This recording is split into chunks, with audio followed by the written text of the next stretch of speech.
இன்றைக்கி நான் வாழைக்காய் ஃப்ரை பண்ண போகிறேன். வாழைக்காவை இந்த மாதிரி நறுக்கியிருக்கேன். இன்றைக்கி அவிக்கலை பச்சையாக தான் வைக்க போகிறேன். தாளிக்கிறதுக்கு ஒரு வற்றல் மிளகாய், கருவேப்பிலை, கடுகு, உளுந்தம்பருப்பு. கடாயில் எண்ணெய் ஊற்றியிருக்கேன். எண்ணெய் சூடாக இருக்கும்.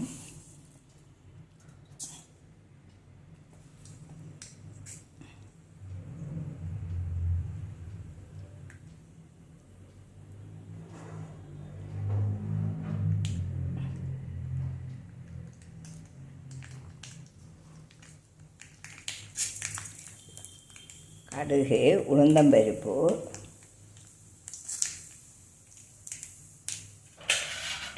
வற்றல் மிளகாய், கருவேப்பிலை.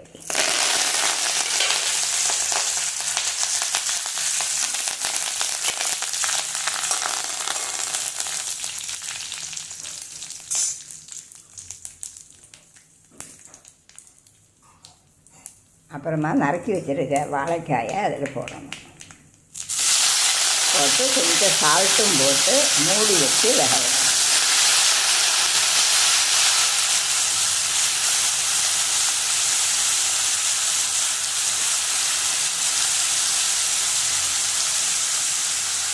கொஞ்சமாக ஒரு அரை கிளாஸ் தண்ணி வைக்கணும்.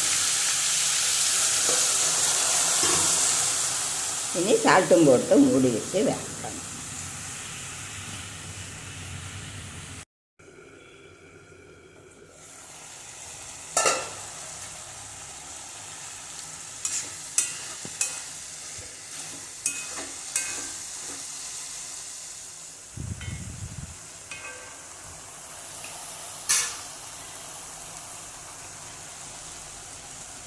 தண்ணியெல்லாம் வற்றிடுச்சு.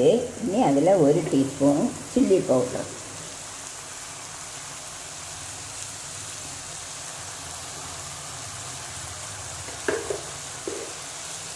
போட்டு கிளறி கொடுத்து மறுபடியும் மூடி வச்சு வேக விடணும்.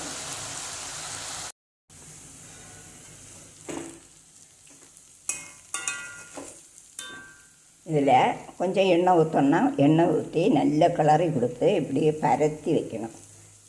பரத்தி வச்சு மூட வேண்டாம், லோ ஃப்ளேமில் ஃப்ரை பண்ண விடணும்.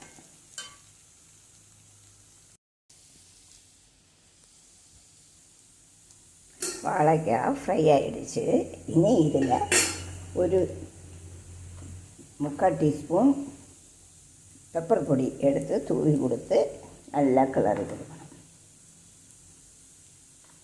வாழைக்காய் ஃப்ரை சரியாயிடுச்சு.